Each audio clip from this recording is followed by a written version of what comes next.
आप सभी को जय मसीह की ओर। आज हम पढ़ेंगे इफिसियों की पत्री उसके 2 अध्याय उसकी 1 ऐसे पढ़ेंगे। और आज का हमारा टॉपिक है यीशु में जीवन है। तो लिखा, उसने तुम्हें भी जिलाया जो अपने अपराधों और पापों के कारण मरे हुए थे, जिनमें तुम पहले इस संसार की रीति पर और आकाश के अधिकार के हकीम अर्थात उस आत्मा के अनुसार चलते थे जो अब भी आज्ञा न मानने वालों में कार्य करता है। इनमें हम भी सब के सब पहले अपने शरीर की लालसाओं को दिन बिताते थे और शरीर और मन की इच्छाओं पूरी करते थे और अन्य लोगों के समान स्वभाव ही से क्रोध की संतान थे। परंतु परमेश्वर ने जो दया का धनी है, उसने हमें उस बड़े प्रेम के कारण उसने हमसे प्रेम किया, जब हम अपराधों के कारण मरे हुए थे तो हमें मसीह के साथ जिलाया और अनुग्रह ही से तुम्हारा उद्धार हुआ है। हालेलुया। मिलकर प्रार्थना करें। धन्यवाद स्वर्गीय पिता परमेश्वर, प्यार प्रभु जी, आज के वचन आज के कलाम से मेरे पिता हर एक से बातें करें। जितना आपके बेटा बेटा आज का वचन देखे सुने प्रभु, आशीष बरकत पाए। आज का वचन सुनकर इनका जीवन पिता एक आत्मिक जीवन जिए पिता। आप में प्रभु जीवन है, वो जीवन जीने वाले बने। आत्मिकता में प्रार्थना वचनों में आगे बढ़े, आपकी महिमा करिए, दूसरे के लिए आशीष का कारण बने।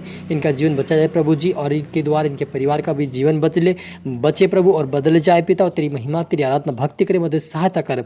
मैं सभी को तेरा आत्मा मेरे पिता, ये प्रार्थना दुआ यीशु के नाम से मांगते हैं, आमीन। तो मेरे जो हमने यहाँ पर पढ़ा इफिसियों 2 अध्याय उसकी 1 आयत पढ़ा कि उसने तुम्हें भी जिलाया जो अपने अपराधों और पापों के कारण मरे हुए थे, जिनमें तुम पहले इस संसार की रीति पर और आकाश के अधिकार के हाकिम अर्थात उस आत्मा के अनुसार चलते थे जो आप भी आज्ञा न मानने वालों में कार्य करता है। हालेलुया। मेरे अजीजों, यहाँ पर इफिसियों के पत्री के अंदर पौलुस लिखता है कि पहले तुम भी संसार में शारीरिक अभिलाषाओं में और पापों में क्या थे, मरे हुए थे। आत्मिक जीवन में और पापों में पड़े हुए आत्मिक जीवन में मरे हुए थे अपराधों के कारण। लेकिन उस समय हम क्या करते थे, संसार की रीति पर और अपनी शारीरिक जीवन जी रहे थे और उस आत्मा को लेकर चल रहे थे जो आज्ञा नहीं मानते थे, जो यीशु मसीह को नहीं जानते थे। दुष्ट आत्मा को लेकर हम चल रहे थे और शारीरिक जीवन जी रहे थे। लेकिन परमेश्वर की दया है, इनमें हम भी बहुत सबसे पहले इस प्रकार थे। लेकिन लिखा है कि परंतु परमेश्वर ने जो दया का धनी है और अपने उस बड़े प्रेम के कारण जिससे उसने हमसे प्रेम किया, जब हमारा अपराधों के कारण मरे हुए थे तो हमें मसीह में जिलाया। हालेलुया। मेरे अजीजों, जब हम अपराधों के कारण पापों के कारण फंसे हुए थे, मरे हुए थे आत्मिक रीति से, तो प्रभु यीशु मसीह हमारे बीच में आया, इस संसार में आया और आप और मेरे लिए मारा गए, गाड़ा के तीसरे दिन जी उठा, ताकि उसके जी उठने के द्वारा हम भी आत्मिक जीवन उसको ग्रहण करने से जीते हैं। और आगे भी हमें परमेश्वर की इच्छा के अनुसार हमें जीना है। हमें पाप का जीवन, शारीरिक जीवन नहीं जीना है, लेकिन प्रभु की इच्छा का जीवन जीना है। प्रभु उसी को जिलाएगा जो परमेश्वर की इच्छा का जीवन जिएगा। अगर आप विश्वास किया है, प्रभु यीशु मसीह को उद्धारकर्ता मान लिया, तो आपके अपराध क्षमा हो गए हैं। लेकिन अगर आपको लंबी आयु जीना है संसार के अंदर, या आपको आत्मिक जीवन उस हजारों वर्षों के लिए परमेश्वर के राज्य में प्रवेश करना है, तो हमें परमेश्वर की इच्छा पे चलना होगा, परमेश्वर की वचनों का पालन करना होगा। तभी हम उस खुदावन के राज्य के वारिस बन सकते हैं। और परमेश्वर ने इसीलिए अपने पुत्र को भेजा था कि हम सब लोग जीवन पाए और आत्मिक का जीवन बहुत अच्छे से पाए और उस जीवन को हम अनंत जीवन तक पाए। इसलिए परमेश्वर चाहता है कि तुम भी शारीरिक जीवन को छोड़ो और प्रभु में आगे बढ़ो, ताकि हम परमेश्वर के राज्य के वारिस बने। और आगे लिखा 6 आयत के अंदर, और मसीह यीशु में उसके साथ उठाया और स्वर्गीय स्थानों में उसके साथ बैठाया, कि वह अपनी कृपा से जो मसीह यीशु में हम पर है, आने वाले समयों में अपने अनुग्रह का असीम धन दिखाए। परमेश्वर ने प्रभु यीशु मसीह को इसलिए अपने दाहिने ओर बिठाया है कि हम भी यीशु मसीह के द्वारा उस असीम अनुग्रह को देखें जो परमेश्वर आप और मेरे लिए स्वर्गीय राज्य में रखा हुआ है। और वो आशीष रखिए, वो ऐसी वो अनंत जीवन की आशीष मेरे जो। हालेलुया। संसार में हम जिएंगे वो एक शारीरिक आशीष है, लेकिन वो अनंत जीवन की जो वारिस है, जो अनदेखी वस्तु का जो अनदेखी आशीष है, वो परमेश्वर यीशु मसीह के हाथ में है। और जब हम उसके पीछे चलेंगे, हम उसके वचनों का पालन करेंगे, जब प्रभु यीशु मसीह की इच्छाओं को पूरी करेंगे, तब वो धन हमें, असीम धन हमें परमेश्वर की ओर से स्वर्गीय राज्य मिलेगा। क्योंकि विश्वास के द्वारा अनुग्रह ही से तुम्हारा उद्धार हुआ है, और यह हम तुम्हारी ओर से नहीं परंतु परमेश्वर का दान है। आप और मुझे जो जीवन मिला है, यह परमेश्वर का दान है। हमने प्रभु यीशु मसीह को नहीं चुना, लेकिन प्रभु ने हमें चुना, और हमारे पापों जो अपराध थे, हम मरे हुए थे, हमें फिर से जिलाया। और यह हमारे परमेश्वर ने यह हमें क्या दान में जीवन दिया है।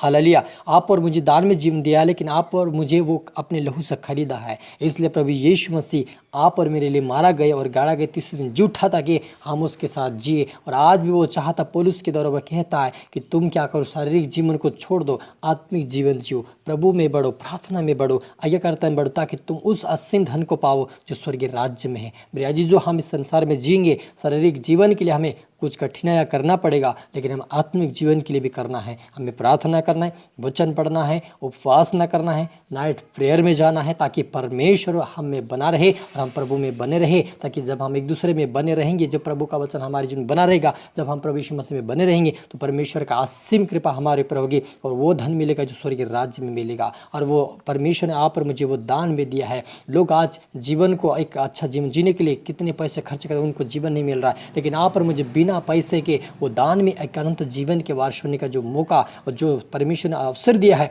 उसको हमें खोना नहीं है। हमें प्रार्थना निरंतर करते रहना है, हमें वचन निरंतर पढ़ते रहना है, हमें निरंतर उपवास न करते रहना है, हमें निरंतर पाप से दूर रहना है। जैसे यूसुफ भागता रहा, वैसा हमें भागने के लिए प्रार्थना करिए। आप भी, यदि आप पाप में से बाहर नहीं आ पा रहे, तो परमेश्वर से प्रार्थना करें, आपके अपराधों को क्षमा करके वो आपको उस पवित्रता में चलने के लिए आपकी सहायता और मदद करेगा।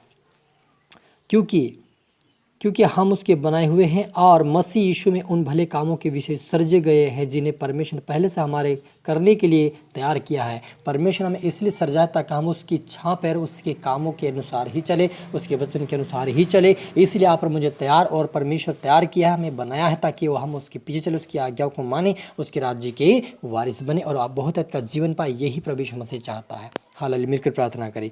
धन्यवाद आसमानी खुदा, मेरे प्रभु मेरे पिता परमेश्वर, आपके नाम की महिमा, आपके नाम की स्तुति प्रभु जी। आप बड़े में घट मेरे पिता, जितने आपके बेटा बेटे आज का वचन देखे हुए सुने हैं, वो आशीष पाए, बरकत पाए मेरे पिता। आज से असीम धन पिता परमेश्वर, असीम स्वर्गीय धन, स्वर्गीय जीवन पाए। आज से पवित्रताएं में, प्रार्थना में, वचनों में बने रहे पिता। जितने आपके बेटे बेटे आज का वचन देखे हुए सुने हैं, इनकी आत्मिक आंखें, आत्मिक ज्ञान, आत्मिक कान खोले प्रभु जी। आत्मिक जीवन जीने वाले बने पिता, ये तेरे राज्य के वारिस बने मेरे पिता। उस असीम धन को पाए पिता, जो अंध की वस्तु का जो प्रमाण जो स्वर्गीय राज्य में आपने हमारे लिए रखा है, आपके बेटा बेटे उस धन के आशीष को पाने के लिए आशा रखते हुए, प्रार्थना करते हुए, फास्टिंग करते हुए, परमेश्वर प्रार्थना वचन में बढ़ते हुए पिता आपके राज्य की वारिस बने। और इनके द्वारा इनके कुटुंब, इनके परिवार, इनके देशवासी भी पिता, उनका भी जीवन बदले, वो भी अपराधों से, पापों से बाहर आए, शारीरिक कामों से बाहर आए, ओ गंदे कामों से बाहर आए, लुचपन से बाहर आपके राज्य के वारिस बने मेरे पिता। लो बैठाते मेरे पिता, सभी तरह आत्मशात मेरे पिता। प्रार्थना सुना से धन्यवाद प्रभु जी। प्रार्थना दुआ यीशु के नाम से मांगते हैं, आमीन। तो मेरे चीज़ों में आशा करता हूँ इस वचन से प्रभु आपसे बातें क्या होगा, आप इसको दोबारा सुने, लाइक करें, शेयर के सब्सक्राइब करता है कि प्रभु आपको दोगुनी आशीष दे। आप सभी को फिर से बेहतर से गॉड ब्लेस यू ऑल। जय मसीह की।